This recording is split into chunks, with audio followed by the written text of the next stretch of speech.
La radiorrealidad de Iván Ruiz. Como la vida misma. Bueno, hemos estado escuchando opiniones de gente sobre lo bueno y lo malo del cambio. Vamos a llamar a Rosario Espinal, politóloga prestigiosa de este país. ¿Y por qué no llamamos a...? Bueno, la gente ha estado diciendo en la encuesta que hemos hecho desde el principio del programa aquí en la Radio Realidad que uno de los logros que ve del presidente Abinader es el Ministerio Público, o sea, la justicia, ¿no? Todo lo bueno. Y que realmente siente que ha disminuido el asunto de la corrupción y de la impunidad. Y yo creo que eso es evidencia, ¿no? Bueno. De lo malo que ve, bueno, muchos cuestionan Intran, muchos cuestionan los préstamos, muchos cuestionan el alza indiscriminada de los productos básicos. Lo feo está en el PLD, que el Lidio Cadé. Pero qué barbaridad. Buenas tardes a la politóloga Rosario Espinal. Bienvenida a la Radio Realidad, Rosario. Buenas tardes. Bueno, Rosario, nosotros 365 días después, un día como hoy, hace un año justamente, estaban asumiendo los nuevos incumbentes, los nuevos ministros, directores en las diferentes instituciones. Un año después, ¿cómo Rosario Espinal evalúa este gobierno que vendió un cambio, no? Miren, yo los oí a ustedes ahí hablando de mí y realmente cuando uno pues hace un análisis, emite una opinión, aunque uno lo haga sin la intención de beneficiar un lado u otro, siempre afecta a alguien. Siempre se beneficia a alguien más o se afecta a alguien Así más. es. Eso es inevitable, no es posible hacer nada sin esa consecuencia. Pero en fin, yendo a la pregunta que me han hecho, miren, un año es muy poco tiempo para evaluar cualquier gobierno. Así es que yo sé que en estos días abundan las opiniones y las evaluaciones, pero quiero aclarar eso, un año es muy poco tiempo. Un año muy especial, porque este año, así como los últimos meses del gobierno anterior estuvieron marcados por la pandemia, el primer año de este gobierno también está marcado por la pandemia. Y la pandemia desgasta, o sea, la pandemia es muy difícil de manejar, no solamente por las consecuencias de salud que tiene, sino también por las consecuencias económicas y todo lo que se deriva de esa situación. Así es que es un año difícil, muy difícil por la pandemia, es solo un año, es un partido o un partido político con mucha gente que tenía 16 años fuera del poder desde el 2004. El PLD tuvo un largo periodo de gobierno, así que también ese es otro factor que hay que considerar, que vuelven a ejercer la función pública después de un largo periodo de estar fuera, con un país más grande, un país más complejo, un país más diversificado socialmente, encima de lo que ya dije, de la pandemia. O sea que las condiciones son muy complejas. De hecho, yo diría que una de las observaciones que haría al gobierno es que se ha pasado el año tratando de pintar las cosas muy bonitas, cuando en realidad otra estrategia política hubiese sido ser más realista en las dificultades que se enfrentan en este momento. ¿Y por qué digo esto? No lo digo en un sentido de difundir pesimismo, sino en el sentido de que cuando hay grandes crisis en una sociedad, es importante que el realismo prevalezca sobre otras estrategias políticas, porque es importante que la población absorba la complejidad del momento, la entienda, la procese. Ustedes decían hace un rato, ¿verdad? Y todos sabemos que llega un gobierno que promete un cambio, pero las condiciones le dificultan la ejecución de ese cambio. Por lo menos inmediato, ¿no? Exacto, inmediato y realmente no estamos fuera de la pandemia. O sea, la vacuna que ha ofrecido una esperanza indiscutiblemente. La vacuna ha reducido las muertes, aunque la República Dominicana no es un país que ha sufrido tanto en términos del número de muertes. Sea por condiciones climáticas o características inmunológicas de la población dominicana, por lo que fuera, la República Dominicana tiene una tasa de mortalidad por COVID bajita, comparado con muchos países, incluso países desarrollados como los países europeos o Estados Unidos, y en América Latina Perú. Perú encabeza el mundo. Perú tiene un poco más de 600 muertes por COVID por 100,000 habitantes. La República Dominicana anda como por 37. Brasil anda por 200 y pico. O sea, la República Dominicana, por razones que nadie ha estudiado, porque lamentablemente no se hacen investigaciones aquí, pero es probable que sea una combinación de factores climáticos y factores factores inmunológicos de la población expuesta a diferentes tipos de virus permanentemente. Pero en fin, la situación es compleja. El gobierno ofreció un cambio, ganó con la noción de cambio, y el cambio, al pasar el tiempo, se va a tener que ir centrando en políticas públicas, porque al final eso es lo que la gente evalúa. Yo sé que en este primer año ha dominado mucho el tema judicial y el tema de los procesos judiciales que se han abierto y de los apresamientos, de las medidas de coerción, etcétera.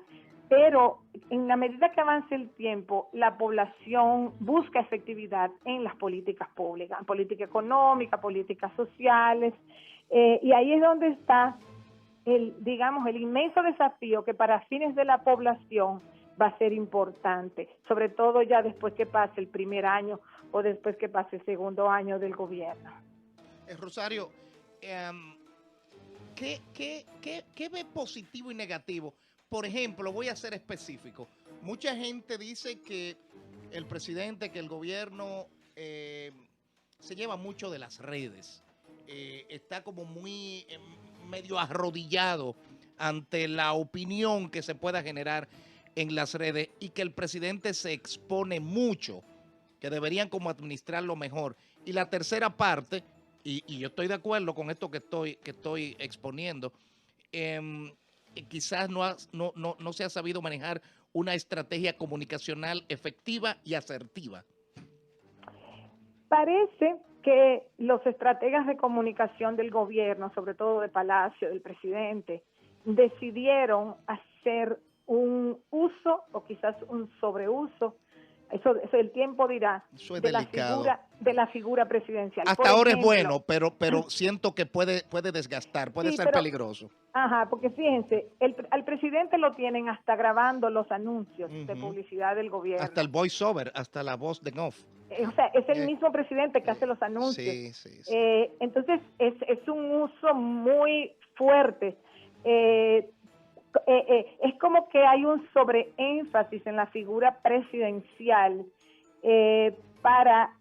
miren, en un primer año, en un primer tiempo de un presidente que llega por primera vez al poder, que no era ni siquiera, no tenía ni siquiera tanto arraigo en la sociedad dominicana, es normal que quieran posicionarlo, ¿no? Exactamente, que los estrategas de comunicación del presidente pues digan, miren, tenemos que desarrollar su perfil, ya en el gobierno, ya como presidente, tenemos que desarrollar un perfil, eso es fundamental, o sea, ¿cuáles son las características del presidente? Eso es totalmente normal.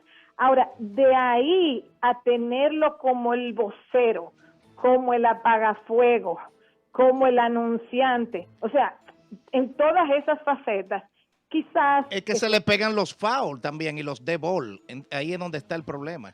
Bueno, hasta ahora él ha jugado más un papel de salvar las situaciones, o sea, en ese sentido, y digamos, le ha quedado de bien. Fuego y demás. Lo que pasa es que eventualmente el gobierno se va a complicar. O sea, gobernar es muy difícil, muy difícil. Y en los procesos de gobierno se presentan muchas circunstancias, incluso inesperadas. Así es. Entonces, ahí viene un asunto de cuáles son las otras figuras que van a jugar un papel importante en el gobierno, de dar la cara, de hablar. Entonces, Paliza lo hace, digamos un poco, pero lo hace como presidente del PRM, un poco más en ese rol. Pero en la figura presidencial están depositando muchas funciones que ellos van a tener eventualmente que evaluar eso. Evidentemente que sí, tendrán que evaluar eso. Rosario, Graimer Méndez de este lado, en 43 años de existencia del PRD-PRM, que es una continuación, una extensión de la estructura política, han tenido apenas 4 presidentes: Guzmán, Salvador, Hipólito Mejía y ahora Luis Abinader. Y no han logrado, por una condición interna, de una reelección presidencial. Hipólito lo intentó y no pudo. ¿Podría eventualmente Luis Abinader montarse en esa correa electoral de una reelección? Bueno, lo más probable es que él se monte, claro. Él está habilitado para presentarse y tendría que ocurrir algo sumamente negativo para que él no lo haga. O sea que la probabilidad es de que él... Además, ¿quién lo haría si no él, no? ¿Perdón? ¿Quién lo haría si no él en su partido? Bueno, Con su posicionamiento, con su valoración. Exacto, ya él tendría... él habrá sido presidente, digamos, cuando comience una campaña tendrá 3 años siendo presidente, sería la figura más y mejor posicionada. O sea, tendría que tener el gobierno una crisis muy, muy, muy, muy grande para que él no intentara repostularse. O sea que, de entrada, como no sabemos cómo va a estar el país ni el mundo en 2 años, vamos a asumir que estaremos en condiciones más o menos normales. Y si es así, él se va a repostular. Yo no tengo la menor duda, porque no hay realmente ningún impedimento grande. Cuando Guzmán no se repostuló... ni Jorge Blanco. Ni Jorge Blanco. La razón era porque ese partido, quien realmente lo dominaba era Peña Gómez. Y Peña Gómez tenía la posición de la no reelección. O sea, era una posición muy firme de él. Y como él era que dirigía ese partido, entonces ellos no podían aspirar a la reelección, pero era porque existía Peña Gómez que impedía eso, porque en ese momento la Constitución permitía la reelección indefinida, o sea que ellos estaban habilitados constitucionalmente para repostularse. Siempre fueron víctimas de las reelecciones de Balaguer. Ajá, como Peña Gómez había tomado esa posición en contra para hacer de la Balaguer, antítesis, ¿no? Exacto. Entonces, eso impidió que Antonio Guzmán pudiera repostularse o que Jorge Blanco pudiera repostularse y ya luego salieron del poder. Ya sin Peña Gómez de control, Hipólito intentó entonces modificar la Constitución en el año 2002 porque se había aprobado anteriormente un periodo sí, un periodo no. Entonces Hipólito la modifica, pero ¿qué pasa? Llega la crisis financiera que le hace imposible. De los bancos, correcto. Exacto, con la crisis, con el proceso de devaluación y de inflación que se produjo aquí, producto de la crisis financiera, Hipólito no pudo, por razones económicas, digamos. Rosario, por ejemplo, Hipólito, ¿qué edad tiene Hipólito? 71 años creo, o 72. No, claro. Ahora, no, Hipólito 80. tiene... Sí, Hipólito tiene alrededor de 80. Sí, creo que recién, o tiene 79, 80. Para el... Sí, claro. El 24 que va a tener... Claro, para el 24, no, tendría 82, 83. Exacto, sí. Hipólito está es postulable, o sea. Claro, nada se lo impide. No, aquí bueno, constitucionalmente. Sí. Constitucionalmente sí. ¿Y la edad? No, nada lo impide. No, constitucionalmente él puede. Okay. El punto está en que para que eso se diera, como dije anteriormente, tendría que haber una situación de debilitamiento muy fuerte, gobierno, muy fuerte. tan fuerte que probablemente el PRM no ganaría. O sea, lo que yo digo es que con quien, si Eh. hubiera una situación de debilitamiento del gobierno tan fuerte que Abinader no pueda Es repostularse. porque estaría porque muy mal el PRM. Caería en el PRM. Exacto, entonces ahí no importa quién sea. Entonces yo pienso que si las condiciones están más o menos estables, Abinader se va a repostular, él está habilitado constitucionalmente para hacerlo, y no creo siquiera que nadie va a poder montar una oposición muy fuerte hacia él. ya una última En pregunta. en la recta final de esta participación, Rosario, el país vivió un momento muy angustiante con la suspensión de las elecciones, al punto de que un poquito y se hubiese salido en una situación de conflagración pública de la población, de rebeldía social. Eso aún no se ha explicado bien ni nada. Eso se quedó como así, como que eso, el que dirigía la Junta en ese momento cogió y se fue a una cumbre en los montes del Himalaya, no aparece. Está bien, es irresponsable. El país ha resuelto ese tema para que en el 24 tengamos unas elecciones sin cuestionamiento en materia de la Junta Central Electoral. Bueno, lo más probable es que no van a usar sistema electrónico, sino que van a usar boletas, como se hizo. Manuales. Ya, exacto, boletas de papel, elecciones manuales.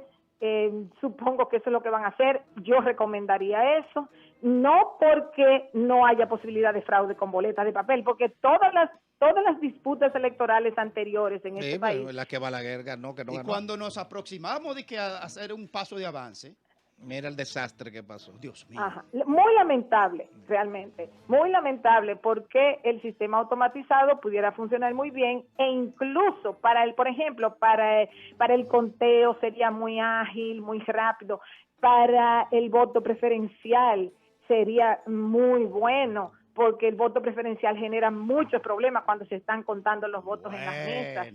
Entonces, hubiese sido preferible un voto automatizado. Pero bueno, ya por lo que sucedió, eso yo creo que no debe usarse, porque va a generar muchas suspicacias. ¿Por qué la sociedad no reaccionó cuando Leonel reclamó que le hicieron fraude electrónico dentro de la Junta?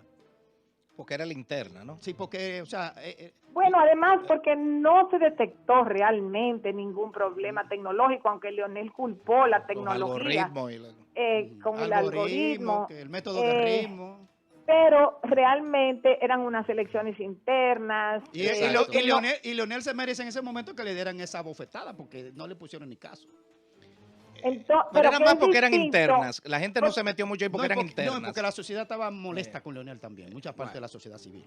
Entonces ya es distinto en unas elecciones nacionales. Claro, donde se decide el país, o sea, quien va a gobernar el país, ya es otra cosa. Y además porque ya había una corriente creciente.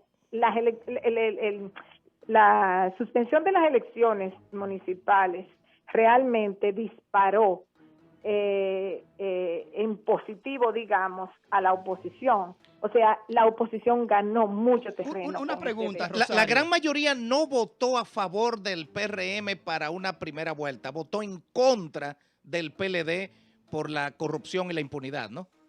Bueno, hay las dos cosas. O sea, yo pienso que el PRM tiene su base electoral, una base electoral que viene del PRDismo, una base electoral que viene de la oposición al PLD. O sea, yo creo que el PRM tiene su base electoral. Lo que pasa es que esa base electoral no era suficiente para alcanzar la primera el vuelta. 52%. Claro. Ahora bien, hay que tomar en cuenta lo siguiente. En las elecciones del 2020 hubo una gran abstención. Hubo un 14% más de abstención que lo normal. Lo normal es un 30% más o menos de abstención. Bueno, también estaba la pandemia, ¿eh? No, pero hubo casi 1 millón de PLDistas que no votó. Pero una pregunta, Rosario. Si la sociedad civil organizada le hubiese puesto atención a la denuncia de Leonel, no pudiese haberse evitado ese otro, porque fue como una secuencia fallida, de un fallo interno en la Junta que afectó a un candidato interno, pero el proceso siguió con el mismo equipo y entonces luego vino el otro resultado que casi mete a este país en un problema mayúsculo, que hasta se violó la Constitución porque se fueron a unas elecciones presidenciales fuera del mandato de la Constitución. Lo que pasa es que fueron cosas muy diferentes. En las primarias no hubo ningún desperfecto técnico. En las primarias lo que ocurrió fue que Leonel argumentó que debido a un algoritmo se había cambiado la tendencia del voto, que él iba arriba y que después el otro se le pasó y ganó. Y que fue una cuestión de un algoritmo. Eso es distinto a lo que ocurrió en las elecciones municipales. Gracias. En las elecciones municipales lo que sucedió fue que las computadoras no se cargaban con todas las caras. Gracias a Rosario Espinal, prestigiosa politóloga de la República Dominicana. Muchísimas gracias, Rosario. La radiorrealidad de Iván Ruiz, como la vida misma.